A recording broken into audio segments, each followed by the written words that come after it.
दर्शकों, आप देख रहे हैं कंट्री इनसाइड न्यूज। मैं इस समय वाराणसी शहर के रविंद्रपुरी के पास 80 नदी के संगम के नजदीक उदयकांत चौधरी जी के निवास पर मौजूद हूं, जो बनारस हिंदू विश्वविद्यालय में आईटी में विद्यार्थियों को रिवर यानी जल क्या है, जल में प्रदूषण किस तरह से परीक्षण किया जाए, जल के प्रदूषण को कैसे दूर किया जाए और गंगा को स्वच्छ और निर्मल कैसे बनाए रखा जाए, इस विषय को लेकर 35 वर्षों तक बनारस हिंदू विश्वविद्यालय के आईटी विभाग में कार्यरत थे और अनेक विद्यार्थियों को इन्होंने इस क्षेत्र में पारंगत किया। इन दिनों वाराणसी शहर में गंगा की एक अलग धारा बनाने का प्रयास चल रहा है, जो हमारे लिए, समाज के लिए, राष्ट्र के लिए लाभकारी है या घातक। इस विषय को लेकर हम उदयकांत चौधरी के निवास पर मौजूद हैं। उनसे जानेंगे कि गंगा में एक अलग धारा बनाने का जो प्रयास गवर्नमेंट द्वारा किया जा रहा है, उससे क्या लाभ होगा। बॉम्बे से रिवर इंजीनियरिंग में 1974 में पीएचडी किया और ऑल इंडिया इंजीनियरिंग सर्विस में कंपीट करने के उपरांत मैं बनारस हिंदू यूनिवर्सिटी में, जो अभी आईआईटी है, सिविल इंजीनियरिंग के एमटेक छात्रों को 35 वर्ष तक रिवर इंजीनियरिंग पढ़ाया हूं। मैं पूरा रिवर का ही इंजीनियर हूं। River anatomy, river morphology, river dynamics का मैं टीचर रहा हूं 35 साल आईआईटी। यह जो कैनाल का काम अभी हो रहा है, जो सैंड बेड पर बनाया जा रहा है, यह फंडामेंटली गलत है। गलत इसलिए है कि आप पहले सोचिए कि सैंड बेड है क्या, सैंड बेड का फॉर्मेशन क्यों होता, क्यों गंगा या विभिन्न नदियां कन्वेक्स साइड, वो कन्वेक्स साइड कहलाता है, कन्वेक्स साइड या concave side. Varanasi concave side में बसा हुआ है। विश्व के जितने भी शहर, गांव, सिटीज नदी के किनारे बसे हैं, तो वह कनकेव बैंक है, नटोजर किनारा। सबका जैसे आपका दाया हाथ और बायां हाथ में डिफरेंस है, उसी तरह नदी के कनकेव और कन्वेक्स बैंक में डिफरेंस है। इसको समझना ही नदी का ज्ञान है। नदी तो हमेशा कर्विलिनियर कैरेक्टर में बहती है, हमेशा चंद्राकार होते हुए बहती है। यदि आप इस कैरेक्टर को नहीं समझते हैं, तब नदी के इसका अर्थ है नदी की एनाटॉमी, मॉर्फोलॉजी और डायनामिक्स को नहीं समझते।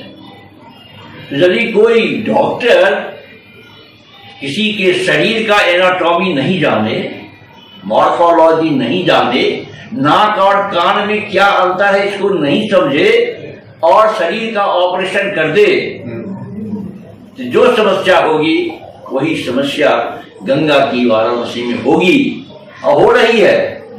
विभिन्न नदियों पर जो आप काम कर रहे हैं, बिना नदी के ज्ञान का कर रहे हैं, इसी को सुधारने की आवश्यकता है।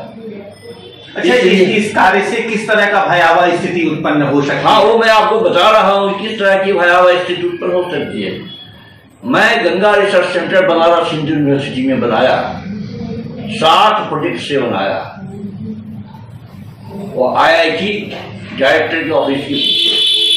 देखिए, गंगा का जो कन्वेक्स बैंक है, बालू का क्षेत्र, बालू क्यों जमा होता है, यह तो आप समझने का प्रयास करते तो अच्छा होता। आप समझ लेते तभी मैं बता पाता कि बालू क्यों जमा होता है। बालू जमा होता है क्योंकि केंद्रा पसारी बल काम करता है। कर्व पर जब चंद्राकार होगा, कर्वेचर होगी, तो सेंट्रीफ्यूगल फोर्स एक्ट करेगा। तो सेंट्रीफ्यूगल फोर्स पानी के प्रवाह को बदलता है, एक सर्कुलेशन कायम हो जाती है जिसे सेकेंडरी सर्कुलेशन कहते हैं। वो पानी के वेग को न तो उधर से कन्वेक्स से कनकेव की ओर धकेलता है, और नीचे का सैंड पार्टिकल कनकेव से कन्वेक्स की ओर जाता है। यह जो सर्कुलेशन है नदी का, घुमाव शक्ति, सेकेंडरी सर्कुलेशन इसको कहते हैं, यही सैंड बेड का फॉर्मेशन करता है। इसको तो आप बदल नहीं सकते, नदी के कर्वेचर को आप बदल नहीं सकते, इसलिए गंगा का जो कर्वेचर है उसको आप बदल नहीं सकते, तो सेडिमेंटेशन वहां होना ही होना।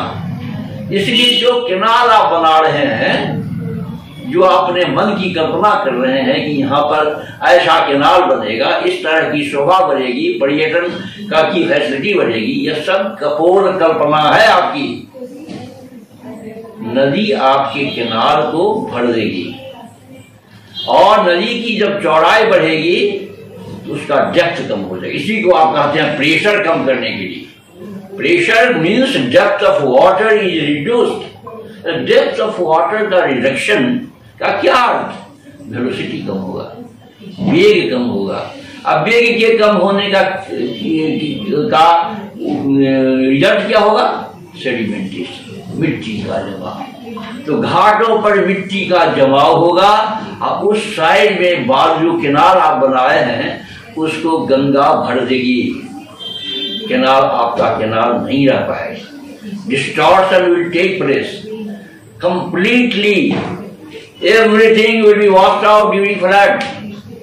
आपका नहर नहीं रह पाएगा, आपकी कपोल कल्पना है।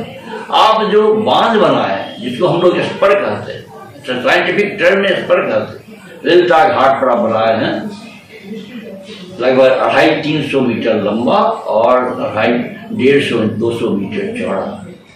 इससे क्या होगा? इससे नदी के फ्लो का डाइवर्शन होगा। तो डाइवर्शन होने से जो इसके लोड कम होंगे, सेडिमेंट लोड, क्या आपका जो बढ़िया बन चुका है घाटों के, ललिता घाट की डाउन स्ट्रीम, मणिकर्णिका घाट, पंचगंगा घाट की ओर, क्या उस खोखलापन को यह दूर कर पाएगा? दर्शकों, उदयकांत चौधरी डॉक्टर साहब ने जो हमें जानकारी दी कि भारत सरकार द्वारा वाराणसी शहर में जो एक अतिरिक्त गंगा बहाने की जो प्रयास चल रही है, उसका दूरगामी प्रभाव काफी भयावह होगा। उससे सुरक्षा और गंगा में कटाव नहीं रुकेगा, मगर उसका जो प्रभाव होगा उससे गांव एक प्रलय की ओर जाएगा, और गंगा में जो 2-3 बांध बनाए गए हैं वो भी नुकसानदेह होगा। क्योंकि जब गंगा अपने चरण सीमा पे होती है, जब बाढ़ का प्रकोप वाराणसी शहर में होता है, तो गंगा में एक अतिरिक्त ऊर्जा संचार करने लगती है, जो बिना किसी विशेषज्ञ के, बिना किसी जानकार के एक कार्य को अंजाम दिया जा रहा है, उसका परिणाम अच्छा नहीं होगा। उदयकांत चौधरी ने जो बताया उस पे भारत सरकार को, उत्तर प्रदेश गवर्नमेंट को विचार करना चाहिए और ऐसे विद्वानों से राय लेना चाहिए जिससे उनका कार्य और पैसे का अपव्यय न हो। वाराणसी से वीडियो जर्नलिस्ट सियाराम मिश्र के साथ शिवेश द्विवेदी की एक खास रिपोर्ट। गंगा क्या है, गंगा में किस तरह से कटाव होता है, और उसे एक अमली जामा पहनाने का प्रयास जो हमारी गवर्नमेंट कर रही है वह कितना घातक होगा। नमस्कार।